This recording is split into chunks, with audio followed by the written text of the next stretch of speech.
ನಮಸ್ಕಾರ ವೀಕ್ಷಕರೇ, ಏಷ್ಯಾನೆಟ್ ಸುವರ್ಣ ನ್ಯೂಸ್ನ ಜಾತಕ ಫಲ ವಿಶೇಷ ಕಾರ್ಯಕ್ರಮಕ್ಕೆ ಸ್ವಾಗತ. ನಾನು ನಯನ ಶಂಕರ್.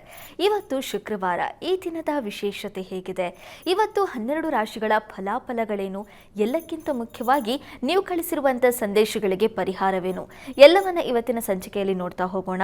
ಇದೀಗ ನಮ್ಮ ಜೊತೆ ಖ್ಯಾತ ಜ್ಯೋತಿಷಿಗಳಾಗಿರುವಂಥ ಶ್ರೀಕಂಠ ಶಾಸ್ತ್ರಿಗಳಿದ್ದಾರೆ. ಬನ್ನಿ ಅವರನ್ನ ಕಾರ್ಯಕ್ರಮಕ್ಕೆ ಸ್ವಾಗತಿಸೋಣ. ಶಾಸ್ತ್ರಿಗಳೇ, ಕಾರ್ಯಕ್ರಮಕ್ಕೆ ಸ್ವಾಗತ. ನಮಸ್ಕಾರ ಶಾಸ್ತ್ರಿಗಳೇ, ಇವತ್ತು ಶುಕ್ರವಾರ, ಈ ದಿನ ದೇವರ ಅನುಷ್ಠಾನ ಹೇಗಿರಬೇಕು ತಿಳಿಸ್ಕೊಡೋದಾದ್ರೆ? ಶ್ರೀ ಗುರುಭ್ಯೋ ನಮಃ. ಹರಿ ಓಂ. ಮೂರ್ತಿತ್ವೇ ಪರಿಕಲ್ಪಿತ ಶಶಿಭೃತೌ ವರ್ತ್ಮಾ ಪುನರ್ಜನ್ಮನ ಮಾತ್ಮೇತ್ಯಾತ್ಮವಿದಾಂ ಕ್ರತುಶ್ಚೇಯಜದಾಂ ಭರತ ಅಮರ ಜ್ಯೋತಿಷಾಂ ಲೋಕಾನಾಂ ಪ್ರಳಯೋದ್ಭವ ಸ್ಥಿತಿ ವಿಭುಶ್ಚಾನೇಕಧಾಯ ಶರತೌ ವಾಚನ್ನ ಸದದಾತ್ಮನೇಕ ಕಿರಣಃ ತ್ರೈಲೋಕ್ಯ ದೀಪೋ ರವಿಃ. ಸಮಸ್ತ ವೀಕ್ಷಕರಿಗೆ ಶುಭೋದಯ, ಶುಭ ಬೆಳಗು. ಈ ದಿನದ ಸಂದೇಶಗಳನ್ನು ಪರಿಶೀಲಿಸುವ ಪೂರ್ವದಲ್ಲಿ ಹೊತ್ತಿನ ಪಂಚಾಂಗವನ್ನು ಗಮನಿಸಿಕೊಳ್ಳೋಣ. ಶ್ರೀ ವಿಶ್ವಾವಸುನಾಮ ಸಂವತ್ಸರ, ಉತ್ತರಾಯಣ, ಶಿಶಿರ ಋತು, ಫಾಲ್ಗುಣ ಮಾಸ, ಶುಕ್ಲ ಪಕ್ಷವಾಗಿದೆ. ಈ ದಿವಸ ಶುಕ್ರವಾರವಾಗಿರತಕ್ಕಂಥದ್ದು, ತೃತೀಯ ತಿಥಿ, ಉತ್ತರ ಭಾದ್ರ ನಕ್ಷತ್ರ. ಈ ದಿವಸ ಫಾಲ್ಗುಣ ಮಾಸದ ತೃತೀಯ ದಿವಸ, ಮೂರನೇ ದಿವಸ. ತೃತೀಯ ತಿಥಿಗೆ ದೇವತೆ ಯಾರು ಅಂದರೆ ಪಾರ್ವತಿಯಾಗಿದ್ದಾಳೆ. ಈ ದಿವಸ ಪಾರ್ವತಿಯ ಮತ್ತೊಂದು ಸ್ವರೂಪ ಅನ್ನಪೂರ್ಣೇಶ್ವರಿ. ಹೊರನಾಡಿನಲ್ಲಿ ಈ ದಿವಸ ರಥೋತ್ಸವ ನೆರವೇರುತ್ತೆ.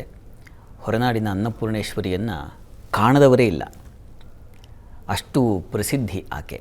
ಯಾಕೆ ಅಂದರೆ ನಾವು ಪ್ರತಿ ದಿವಸ ಊಟ ಮಾಡುವ ವೇಳೆಗೆ ಅನ್ನಪೂರ್ಣೇಶ್ವರಿಯನ್ನು ಸ್ಮರಣೆ ಮಾಡಿಕೊಂಡೇ ಅನ್ನಪೂರ್ಣೆ ಸದಾ ಪೂರ್ಣೆ ಶಂಕರ ಪ್ರಾಣವಲ್ಲಭೆ ಜ್ಞಾನವೈರಾಗ್ಯ ಸಿದ್ಧ್ಯರ್ಥಂ ಭಿಕ್ಷಾಂ ದೇಹಿ ಚ ಪಾರ್ವತಿ.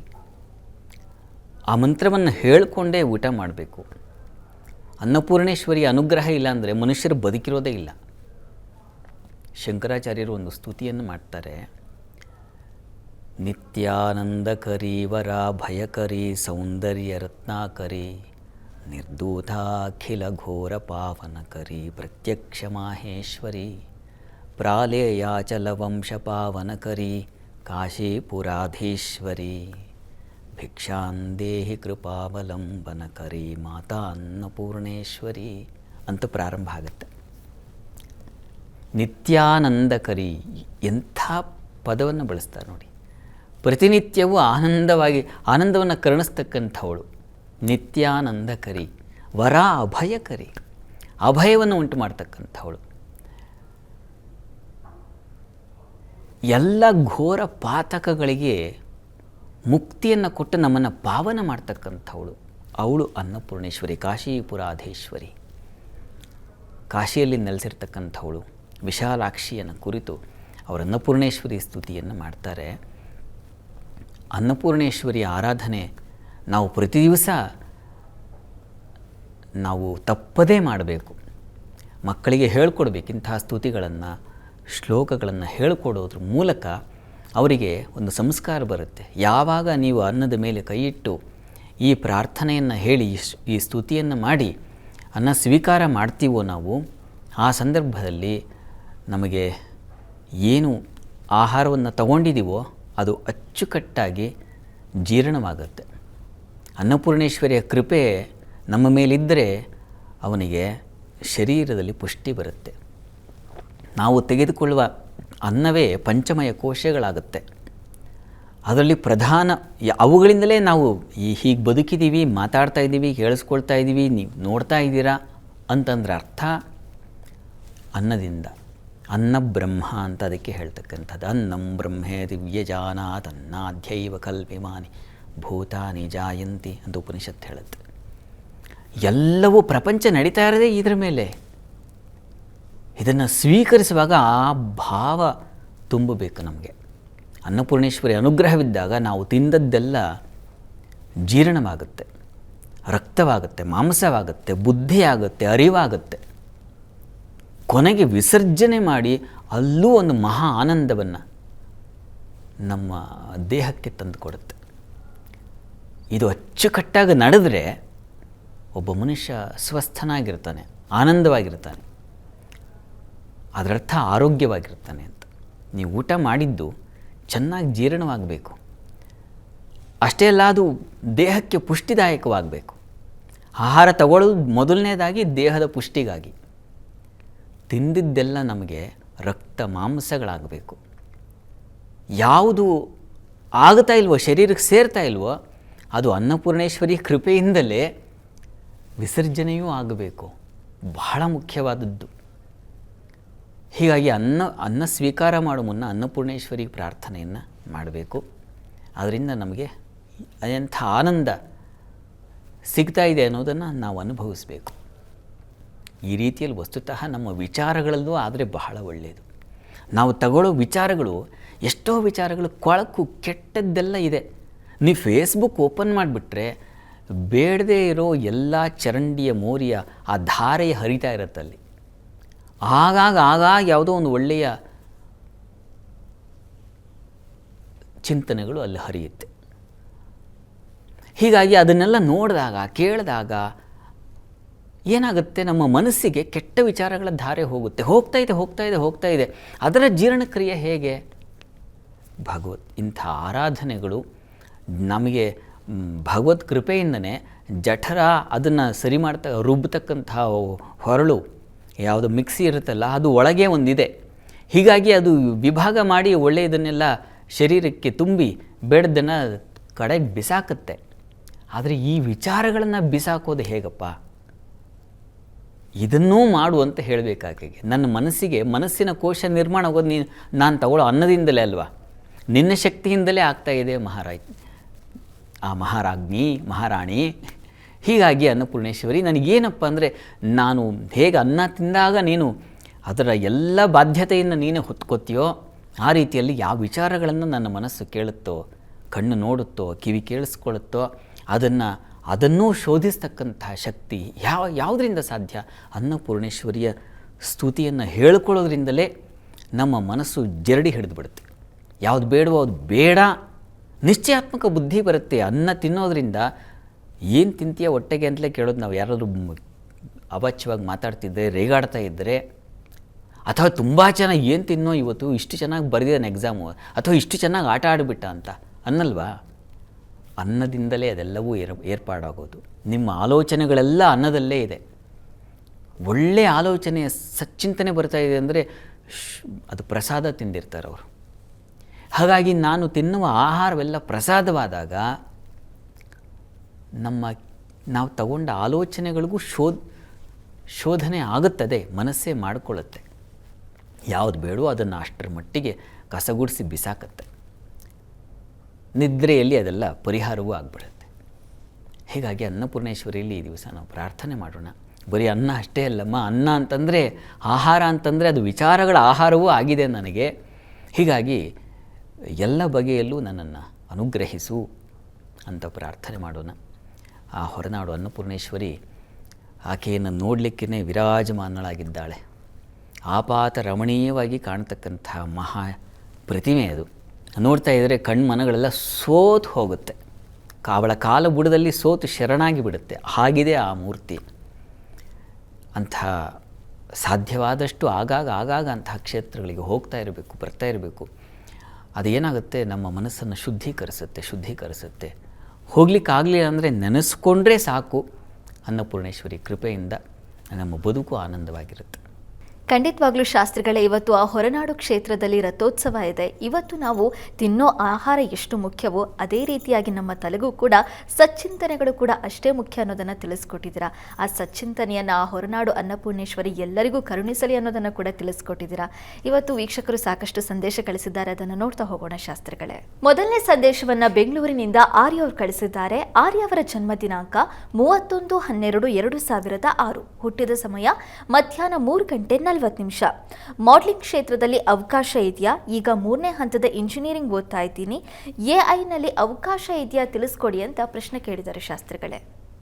ಆರ್ಯ ಅವರ ಪ್ರಶ್ನೆ, ಮಾಡೆಲಿಂಗ್ ಕ್ಷೇತ್ರ ಹಾಗೂ ಬಳಸಿ ಏನಾದರೂ ವಿಶೇಷ ಸಾಧನೆ ಮಾಡಬಹುದಾ ಅಂತ ಕೇಳಿದ್ದಾರೆ. ಹೌದು ಶಾಸ್ತ್ರಿಗಳೇ. ಜಾತಕ ನೋಡೋಣ. ಒಳ್ಳೆಯ ಪ್ರಶ್ನೆ, ಚೆನ್ನಾಗಿದೆ.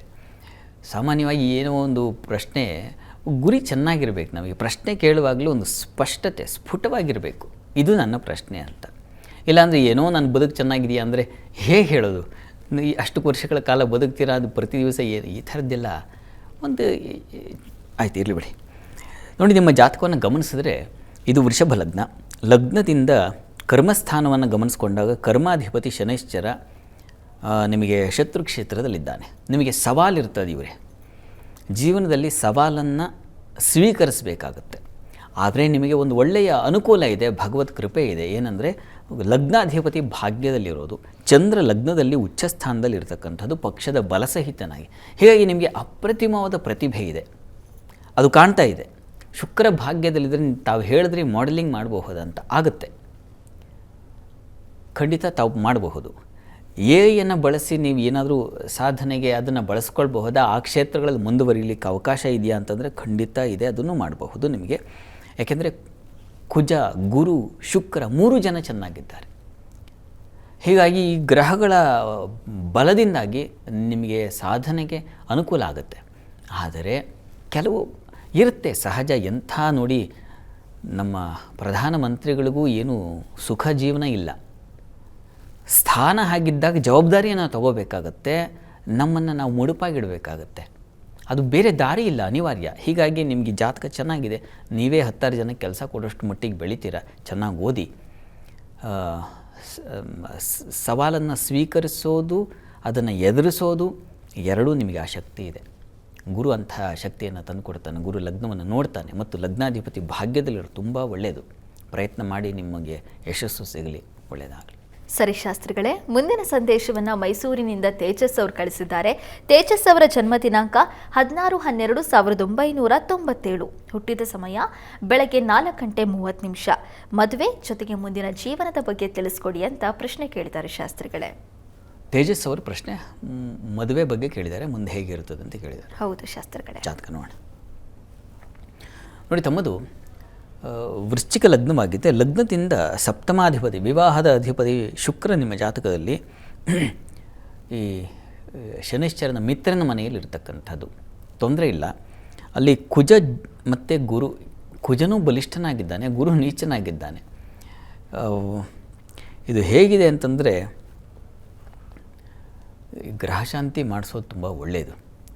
ಇದು ಕಗ್ಗಂಟಾಗಿದೆ, ಒಂಥರ ಗ್ರಾಫ್ ಮೇಲೆ ಹೋಗಿ ಕೆಳಗೆ ಬಂದು ಗಂಟು ಹಾಕ್ಕೊಂಡ್ಬಿಟ್ಟಿದೆ. ಅದು ಅನುಭವಕ್ಕೆ ಬರುತ್ತಾ ಇಲ್ವಾ, ಈ ರೀತಿ ಒಂದು ಕ್ಲಿಷ್ಟ ವಾತಾವರಣ ನಿರ್ಮಾಣ ಮಾಡಿಬಿಟ್ಟಿದೆ. ಹೀಗಾಗಿ ಆ ಸಂದರ್ಭದಲ್ಲಿ ಶುಕ್ರ ಮತ್ತು ಗುರು ಶಾಂತಿ, ಯಾಕೆಂದರೆ ಚಂದ್ರಾತ್ ಅಷ್ಟಮದಲ್ಲೂ ಶುಕ್ರ ಇರ್ತಕ್ಕಂಥದ್ದು, ಇದೆಲ್ಲ ಗಮನಿಸ್ಕೊಂಡಾಗ ಶುಕ್ರ ಮತ್ತು ಗುರು ಶಾಂತಿ ಮಾಡಿಸೋದು ತುಂಬ ಒಳ್ಳೆಯದು. ಅದರಿಂದ ನಿಮಗೆ ಮುಂದಿನ ಬದುಕು ಚೆನ್ನಾಗಿರ್ತದೆ. ಮುಂದೆ ನೀವು ವಿವಾಹ ಆದಮೇಲೆ ಯಾವುದೇ ತೊಡಕುಗಳು ಮತ್ತೆ ಕಗ್ಗಂಟಾಗಬಾರ್ದಲ್ಲ. ಜೀವನದಲ್ಲಿ ಭಾವನೆಗಳನ್ನು ಬಿಡಿಸ್ಲಿಕ್ಕಾಗಲ್ಲ. ನಾವು ಹೊರಗೆ ಏನೋ ವ್ಯವಹಾರಗಳಲ್ಲೋ ಮತ್ತೊಂದರಲ್ಲೋ ಕಗ್ಗಂಟಾದರೆ ಅದನ್ನು ಹೇಗೋ ಕಾನೂನಾತ್ಮಕವಾದ ಒಂದು ಕತ್ತರೆಯನ್ನು ಇಟ್ಕೊಂಡು ಇಬ್ಬಾಗವೇ ಮಾಡ್ಕೊಂಡ್ಬಿಡ್ಬಹುದು. ಆದರೆ ಭಾವನೆಗಳಲ್ಲಿ ಏನಾದರೂ ಸಮಸ್ಯೆ ಆಗಿಬಿಟ್ರೆ ಅದನ್ನು ಹೇಗಪ್ಪ ಬಿಡಿಸೋದು, ಕಷ್ಟ ಆಗಿಬಿಡುತ್ತೆ. ಹೀಗಾಗಿ ಈ ಶಾಂತಿ ಮಾಡಿಸೋದ್ರಿಂದ ದೇವತಾ ಅನುಗ್ರಹ ಉಂಟಾದರೆ ಯಾವ ಭಾವನೆಗಳಿಗೂ ಅಲ್ಲಿ ಯಾವ ಮುಕ್ತಿ ಇದೆ. ಹೀಗಾಗಿ ಆರಾಧನೆ ಮಾಡಿ ಆಮೇಲೆ ಪ್ರಯತ್ನ ಮುಂದುವರಿಸಿ. ತಾವು ಹೇಳಿದ್ದೀರ ಜೀವನದಲ್ಲಿ ಹೇಗಿರ್ತದೆ ಅಂತ. ಜೀವನಕ್ಕೆ ತೊಂದರೆ ಅಂತೂ ಏನೂ ಆಗೋದಿಲ್ಲ. ಹಣ ಸಂಪಾದನೆಯೋ ಕೆಲಸವೋ ಮತ್ತೊಂದು ಅವುಗಳಿಗೇನು ತೊಂದರೆ ಆಗೋದಿಲ್ಲ, ಯೋಚನೆ ಮಾಡಬೇಡಿ, ಒಳ್ಳೆಯದು. ಇವತ್ತು 12 ರಾಶಿಗಳ ಫಲಾಫಲ ಹೇಗಿದೆ ಅದನ್ನು ನೋಡುವಂಥ ಸಮಯ. ಶಾಸ್ತ್ರಿಗಳೇ, ಮೊದಲಿಗೆ ಮೇಷರಾಶಿಯಿಂದ ಕನ್ಯಾ ರಾಶಿವರೆಗಿನ ಈ ದಿನದ ಫಲಾಫಲ ತಿಳಿಸ್ಕೊಡೋದಾದರೆ. 12 ರಾಶಿಗಳ ಫಲಾಫಲ ತಿಳಿಯುವ ಮುನ್ನ ಈ ಹೊತ್ತಿನ ಗ್ರಹಸ್ಥಿತಿಯನ್ನು ಗಮನಿಸ್ಕೊಳ್ಳೋದಾದರೆ, ಮಿಥುನ ರಾಶಿಯಲ್ಲಿ ಗುರುವನ್ನು ಕಾಣ್ತಾ ಇದ್ವಿ. ಕೇತು ಇರ್ತಕ್ಕಂಥ ಸಿಂಹರಾಶಿಯಲ್ಲಿ, ಕುಜ ಇರ್ತಕ್ಕಂಥದ್ದು ಬಲಿಷ್ಠನಾದ ಕ್ಷೇತ್ರ ಅದು ಮಕರದಲ್ಲಿ. ಇನ್ನು ರವಿ, ಬುಧ, ಶುಕ್ರ, ರಾಹು ಇಷ್ಟು ಗ್ರಹಗಳು ಒಟ್ಟಾಗಿದ್ದಾರೆ, ಅದು ಕುಂಭರಾಶಿಯಲ್ಲಿ. ಮತ್ತು ಶನಿಚಂದ್ರ ಹಾಗೂ ಜೊತೆಗೆ ಮಾಂದ್ಯವುತಿಯಾಗಿದೆ ಈ ದಿವಸ, ಅದು ಮೀನರಾಶಿಯಲ್ಲಿ. ಹೀಗಿರುವಾಗ 12 ರಾಶಿಗಳ ಫಲಾಫಲ ತಿಳಿತಾ ಹೋಗೋಣ. ಮೊದಲಿಗೆ ಮೇಷರಾಶಿ. ಮೇಷರಾಶಿಯವರಿಗೆ ಈ ದಿವಸ ಸ್ವಲ್ಪ ಮಾನಸಿಕವಾಗಿ ಸ್ವಲ್ಪ ವ್ಯಥೆ, ನಷ್ಟ, ಅಲೆದಾಟ ಇವುಗಳನ್ನೆಲ್ಲ ಸೂಚಿಸ್ತಾ ಇದೆ. ಮನಸ್ಸು ಅಲೆದಾಡುತ್ತೆ, ಶರೀರವೂ ಅಲೆದಾಟ ಇದೆ, ಎರಡೂ ರೀತಿಯಲ್ಲಿದೆ ಈ ದಿವಸ. ಚಂದ್ರನು ಮಾಂದಿಯು ಶನಿಯೂ ಒಟ್ಟಾಗಿಬಿಟ್ರೆ ಪಾಪ ಗೊಂದಲದ ವಾತಾವರಣಕ್ಕೆ ಸಿಕ್ಕಾಕೊಳ್ತೀರ. ಸ್ನೇಹಿತರ ಜೊತೆಗೆ ಯಾವುದೋ ವ್ಯೂಹಕ್ಕೆ ಸಿಕ್ಕಾಕೊಂಡ್ಬಿಡ್ತೀರ, ಹುಷಾರು, ಬಹಳ ಎಚ್ಚರಿಕೆ. ತುಂಬ ನಂಬಿರ್ತಿರಲ್ಲ, ಅವರಿಂದಲೇ ಒಂದು ಸಮಸ್ಯೆ ಸಿಕ್ಕಾಕೊಳ್ಳೋ ಸಾಧ್ಯತೆಯನ್ನು ಸೂಚಿಸ್ತಾ ಇದೆ, ಗಮನ ಇರಲಿ. ಉಳಿದ ಹಾಗೆ ಕೆಲಸ ಕಾರ್ಯಗಳಲ್ಲಿ ತೊಂದರೆ ಇಲ್ಲ, ಅನುಕೂಲದ ವಾತಾವರಣ ಇದೆ. ಯಂತ್ರೋದ್ಯಮ ಕ್ಷೇತ್ರದವರಿಗೆ ತುಂಬ ಚೆನ್ನಾಗಿದೆ. ಪೊಲೀಸ್ ಡಿಪಾರ್ಟ್ಮೆಂಟಲ್ಲಿರೋರಿಗೆ, ಸೇನೆಯಲ್ಲಿರ್ತಕ್ಕಂಥವರಿಗೆ ಯಾರು ಸಾಹಸವನ್ನು ನಂಬ್ಕೊಂಡಿದ್ದಾರೆ, ನೊಚ್ಕೊಂಡಿದ್ದಾರೆ ಕೆಲಸಕ್ಕೆ ಅಂತ ಅವರಿಗೆಲ್ಲ ತುಂಬ ಚೆನ್ನಾಗಿ, ಸಾಹಸಿಗರಿಗೆ ಈ ದಿವಸ ಗೆಲುವು, ಜಯ ಚೆನ್ನಾಗಿದೆ. ಹೆಣ್ಮಕ್ಕಳಿಗೆ ಸ್ವಲ್ಪ ಮನೋ ದೌರ್ಬಲ್ಯ, ಮನಸ್ಸಿಗೆ ಸ್ವಲ್ಪ ಘಾಸಿ ಆಗೋ ಸಾಧ್ಯತೆ ಸೂಚಿಸ್ತಾ ಇದೆ. ಹೀಗಾಗಿ ಹುಷಾರು. ಈ ದಿವಸ ನೀವು ಕೂಡ ಅನ್ನಪೂರ್ಣೇಶ್ವರಿ ಪ್ರಾರ್ಥನೆ ಅದು ತುಂಬ ಒಳ್ಳೆಯದು, ಅದನ್ನೇ ಮಾಡಿ. ಇನ್ನು ವೃಷಭ ರಾಶಿಯವರಿಗೆ ಲಾಭದಾಯಕ ದಿನ ಈ ದಿವಸ. ಕನ್ಸ್ಟ್ರಕ್ಷನ್ ಫೀಲ್ಡ್ ಇರತಕ್ಕಂಥವರಿಗೆ, ಹಾಲು ಹೈನು ವ್ಯಾಪಾರಿಗಳಿಗೆ, ಕೃಷಿಕರಿಗೆ ತುಂಬ ಚೆನ್ನಾಗಿದೆ. ಹೂವಿನ ವ್ಯಾಪಾರಿಗಳಿಗೆ ಲಾಭದಾಯಕವಾಗಿದೆ.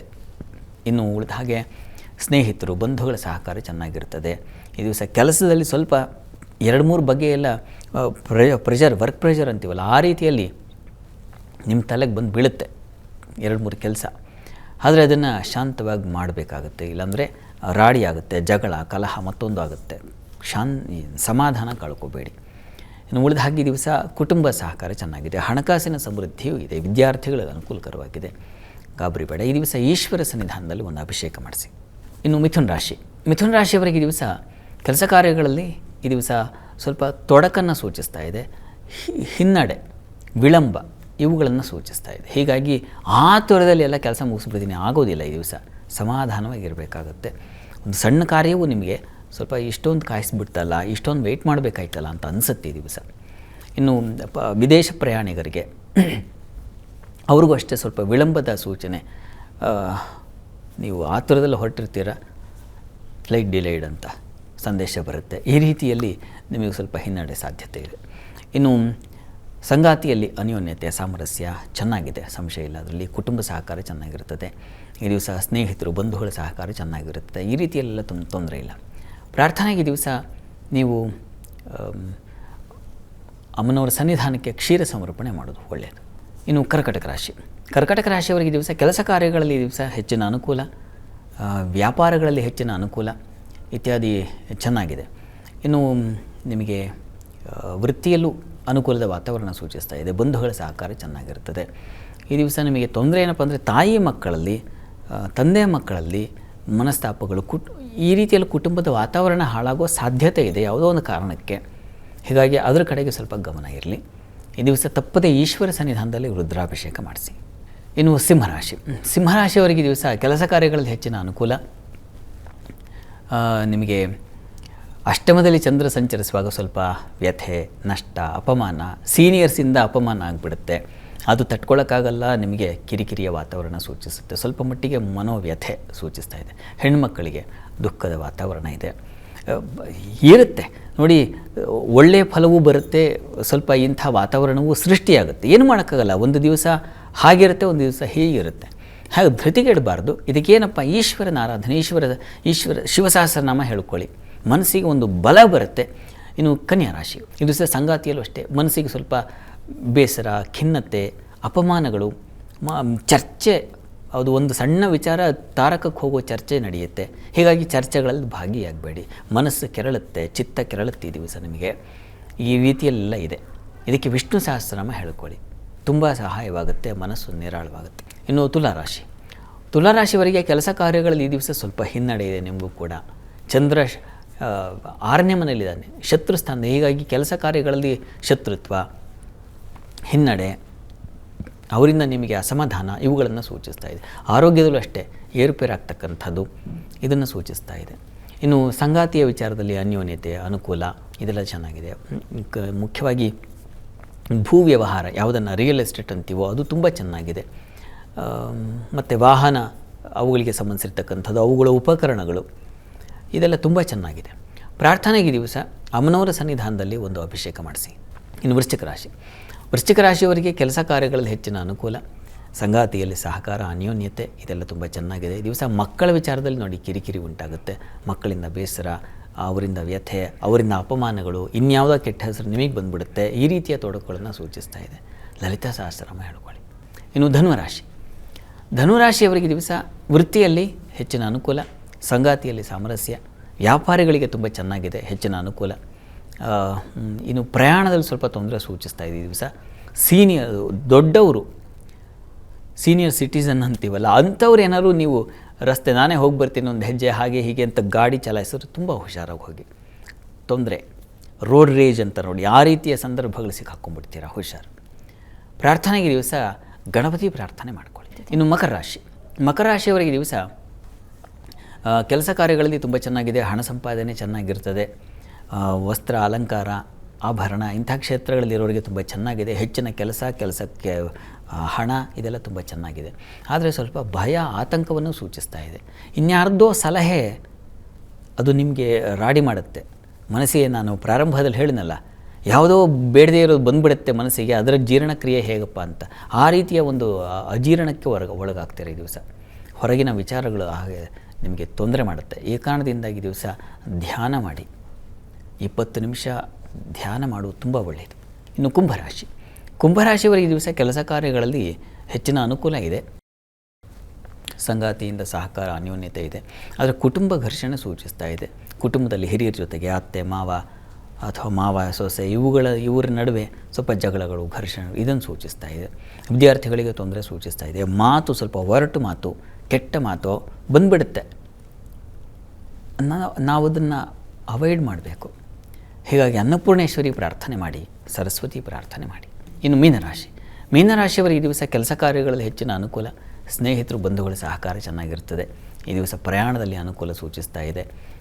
ಮುಖ್ಯವಾಗಿ ದಿವಸ ಸ್ವಲ್ಪ ತಲೆ ಭಾಗದಲ್ಲಿ ತೊಂದರೆ ಆಗ್ತಕ್ಕಂತಹ ಸಾಧ್ಯತೆ, ತಲೆ ಸಿಡಿತ ಅಥವಾ ಕಣ್ಣಿನ ಬಾಧೆ ಇವುಗಳನ್ನು ಸೂಚಿಸ್ತಾ ಇದೆ. ಹೀಗಾಗಿ ಈ ದಿವಸ ತಪ್ಪದೇ ಶನೈಶ್ಚರ ಕವಚ ಹೇಳ್ಕೊಳ್ಳಿ. ಈ ದಿವಸ 12 ರಾಶಿಗಳವರು, ರಾಶಿ ಗೊತ್ತಿಲ್ಲ ಅಂತಕ್ಕಂಥವ್ರು ಹೇಳ್ಬಹುದಾದ ಮಂತ್ರ ಗಮನಿಸಿ. ಓಂ ಆನಂದಪ್ರದಾಯಿನ್ಯೇ ನಮಃ ಈ ಮಂತ್ರ ಹೇಳ್ಕೊಳ್ಳಿ, ಅನ್ನಪೂರ್ಣೇಶ್ವರಿ ಕೃಪೆಯಾಗುತ್ತೆ. ಶಾಸ್ತ್ರಿಗಳೇ, ಅನ್ನದ ಮಹತ್ವವನ್ನು ತಿಳಿಸ್ಕೊಟ್ಟಿದ್ದೀರಾ. ಅದರ ಜೊತೆಗೆ 12 ರಾಶಿಗಳ ಫಲಾಫಲ, ವೀಕ್ಷಕರ ಸಂದೇಶಗಳಿಗೆ ಪರಿಹಾರ ತಿಳಿಸಿದ್ದೀರಾ. ಧನ್ಯವಾದಗಳು ಶಾಸ್ತ್ರಿಗಳೇ. ಸರ್ವೇ ಜನಾಃ ಸುಖಿನೋ ಭವಂತು, ಸಮಸ್ತ ಸನ್ಮಂಗಳಾನಿ ಭವಂತು. ಎಲ್ಲರಿಗೂ ಶುಭವಾಗಲಿ. ವೀಕ್ಷಕರೇ, ಇದಾಗಿತ್ತು ಇವತ್ತಿನ ಜಾತಕ ಫಲ ವಿಶೇಷ ಕಾರ್ಯಕ್ರಮ. ನೇರ ದಿಟ್ಟ ನಿರಂತರ ಸುದ್ದಿಗಾಗಿ ನೋಡ್ತಾ ಇರಿ ಏಷ್ಯಾನೆಟ್ ಸುವರ್ಣ ನ್ಯೂಸ್.